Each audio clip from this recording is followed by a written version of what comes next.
Saudara-saudari yang terkasih, salah satu akar masalah dalam kehidupan bersama adalah adanya tuntutan akan kehormatan pribadi yang berlebihan, hingga orang menjadi gila hormat, dan kebanggaan yang kelewatan hingga orang menjadi angkuh.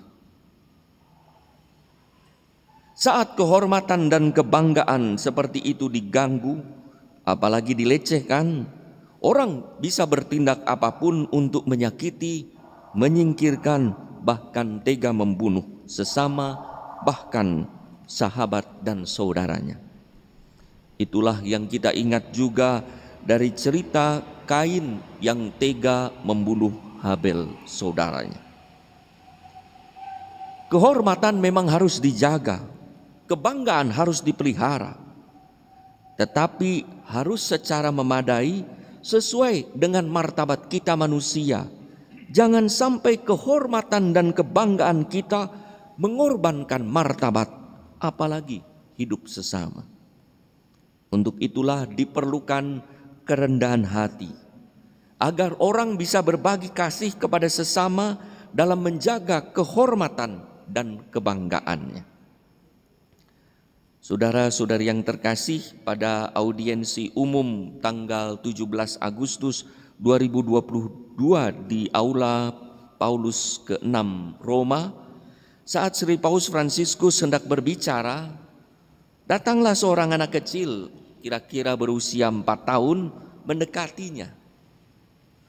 Paus dalam acara resmi, Paus menerimanya dan mengajak ngobrol anak itu, menepuk-nepuk, memegang kepalanya dan bertanya, "Siapa namamu? Kamu senang di sini ya?" "Senang." "Ya kalau senang, tetaplah tinggal di sini."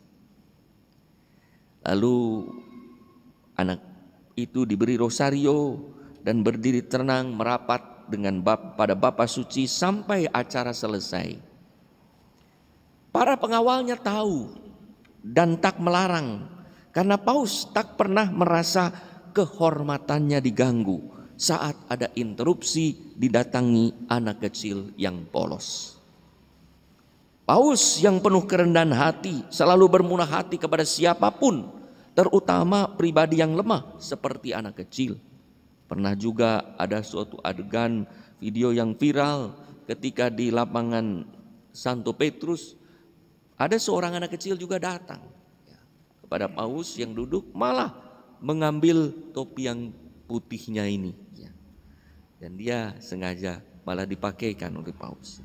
Jadi tidak merasa ada terganggu kehormatannya, walaupun dalam acara-acara resmi.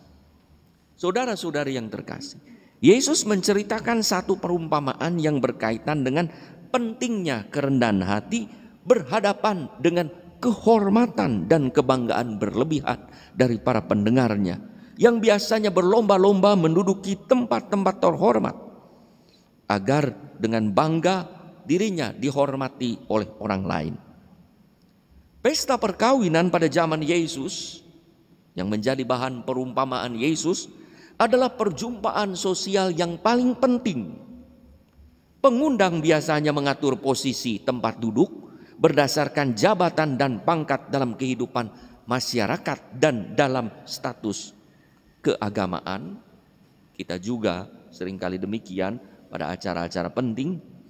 Akan tetapi ada orang-orang tertentu yang merasa lebih terhormat, bahkan paling terhormat dibanding orang lain. Kehormatan pengundang pun biasanya bisa dinilai dari siapa yang diundang dan siapa yang datang pada undangan. Maka menyeleksi siapa yang diundang, siapa yang diundang. Kalau yang datang itu membanggakan, kehormatan naik. Itulah suasana pesta perkawinan pada zaman Yesus. Maka pengundang pun menyeleksi dengan undangan dengan harapan bahwa suatu kali pengundang ini diundang juga di tempat lain pada pestanya, dan ditempatkan di tempat yang terhormat juga. Jadi ada timbal balik untuk kebanggaan-kebanggaan seperti ini. Maka pesta perkawinan menjadi ajang pamer diri, dan investasi sosial untuk mendapat keuntungan di masa depan.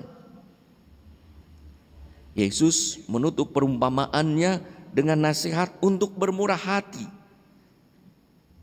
yang ada kaitannya dengan kebanggaan dan kehormatan, dengan cara ekstrim. Contohnya, yaitu mengundang mereka yang tidak mempunyai apa-apa untuk membalas. Bagaimana mungkin orang bisa memperhatikan orang yang tak punya jika ia tidak rendah hati? Kerendahan hati menjadi jalan untuk bermurah hati. Hanya orang yang rendah hati mau bermurah hati. Karenanya Allah turun ke dunia menjadi manusia. Karena belas kasihnya memang. Dan kemudian kerendahan hati itu ditunjukkan dalam kemurahan hatinya. Yesus mengajak kita berbagi sukacita. Pesta perkawinan adalah lambang sukacita. Maka berbagi sukacita secara murah hati justru ketika diberikan kepada mereka yang tak punya apa-apa. Bagus bahwa sukacita diberikan kepada sesama, saudara dan teman. Tapi baik juga ketika sukacita itu memberikan rasa sukacita yang berlebih ketika itu dibagikan kepada mereka yang tak punya, yang tak bisa membalas di masa depan. Apakah yang disampaikan oleh Yesus ini bisa diterapkan saat ini? Saudara-saudari yang terkasih, banyak orang itu ingin bertemu dengan Paus Fransiskus, tapi susah. Tak bisa.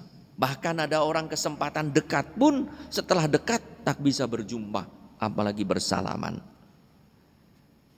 Atau malah bertatap muka. Adalah suatu privilege untuk bisa bertemu dengan Paus Fransiskus. Maka beberapa orang juga selalu berjabat juga termasuk selalu berusaha meminta bagaimana caranya walaupun bukan Katolik bertemu dengan Paus Fransiskus. Akan tetapi pada hari ulang tahun ke-80 Paus Fransiskus mengundang 8 orang gelandangan untuk makan pagi bersama. Satu meja, ngobrol, makan pergi. Itulah contoh kerendahan hati dan kemurahan hati. Tentu secara material, gelandangan itu tidak akan dapat membalas Sri Paus Fransiskus. Tetapi Paus Fransiskus selalu berkata, doakanlah saya. Secara spiritual, orang yang tak punya apa-apa secara material itu dapat membalas kebaikan Sri Paus dengan mendoakannya. Itu pun kalau mereka berdoa tentunya. Kalau tidak ya sudah tak punya apa-apa. Itulah kemurahan hati. Kemurahan hati tidak pernah mengharapkan sesuatu yang balik kepada kita. Dan itu tentunya dibutuhkan kerendahan hati. Maka pemberian tanpa kemurahan hati bisa suatu tuntutan balas jasa. Kamu dulu diundang, kenapa sekarang kamu tidak mengundang? Aduh, lupa, marah. Dan disitulah tiada kemurahan hati dan tiada kerendahan hati. Maka merasa diri sebagai suatu yang harus dihormati. Kehormatan dan kebanggaan memang menjadi bagian dari hidup kita. Bahkan ada orang yang mengejar dan mencarinya mati-matian. Mari, saudara-saudari, kita imbangi kehormatan dan kebanggaan pribadi dengan kerendahan hati dan kemurahan hati.